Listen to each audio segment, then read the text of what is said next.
Viewers, I promised to share with you the flavor of what I picked up and learned from a sample of countries selected from the scores of other countries I visited, other than Vietnam, during my rather long career with the United Nations. These narratives will highlight either environmental damage or significant progress towards environmental preservation. The narratives will also highlight key points on my career path, as well as sheer points of interest to share with you. I will start with the United States and the United Kingdom, for I did 3 postgraduate degrees in these countries. The unusual combination of this education has enabled me to glean, absorb, and consolidate crucial information concerning the environment. This, in turn, has had a profound impact on my professional activities throughout my career and the work that I do now. I traveled to India numerous times during my career with the United Nations Industrial Development Organization. But the visits that really stand out are those that I made to the Central Machine Tools factory in Bangalore. The government of India had by then requested assistance from my organization in the implementation of computer numerical controlled machining at the factory. I was fortunate enough to be assigned to oversee the implementation of this factory. I was in fact very excited because the technology involved is the equivalent of what's now called artificial intelligence. And as a young engineer, this excited me a lot.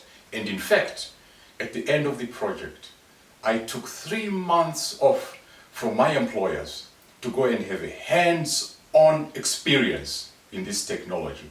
And I made a bond, a strong bond between myself and my hosts until this day. At some point during my career, my employer sent me off to Ukraine to visit the Patton Electric Welding Institute that is located in Kiev. This is the best electric welding institute of its kind in the whole world. But apart from attending to business, I visited a hangar just outside Kiev where the biggest aeroplane ever manufactured is lying. This is the Antonov AN-225 Mriya. Only 2 of this type of aircraft have been manufactured, and only 1 was completed and has made a couple of flights, including carrying humanitarian cargo to Haiti after the Haitian earthquake. The second one, which I actually viewed, is still lying uncompleted due to lack of demand. For the second one, some aircraft enthusiasts have tried to raise money to complete this aircraft just for the pleasure of seeing this monster taking off and flying all around the world. But this has not come to pass yet. But should you be interested in seeing this aircraft, go to Kiev, just outside Kiev, where this aircraft is lying. I have never seen wind farms that are as vast as those that I saw in Denmark and in the Republic of Ireland. The wind farms are so vast that they go as far as the eye can see. In fact, in 2017, Denmark supplied 43.4% of its electricity from wind farms, while in the same year, the Republic of Ireland had almost 3,000 megawatts of installed wind power.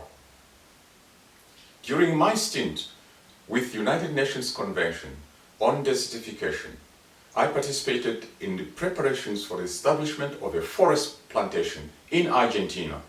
The main goal of the plantation was to reclaim agricultural land that had been rendered completely unproductive due to destructive irrigation processes.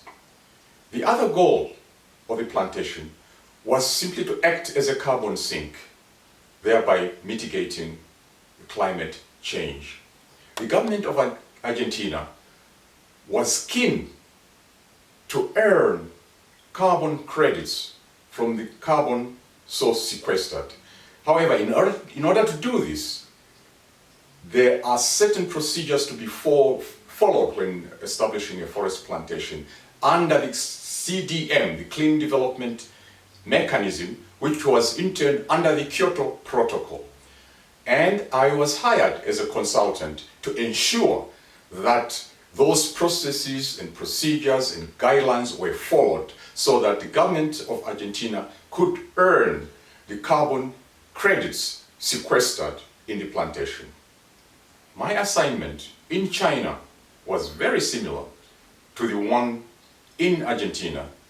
That is to ensure that the establishment of a forest plantation was in conformity with the Clean Development Mechanism under the Kyoto Protocol, so that the Chinese government could earn the source sequestered carbon credits. My interest right now in China is in the area of energy production. China has for a long time been the biggest producer of coal in the whole world, producing in 2015 some 4 billion metric tons of coal, compared to the second producer, the United States, which produced only 1 billion metric tons of coal.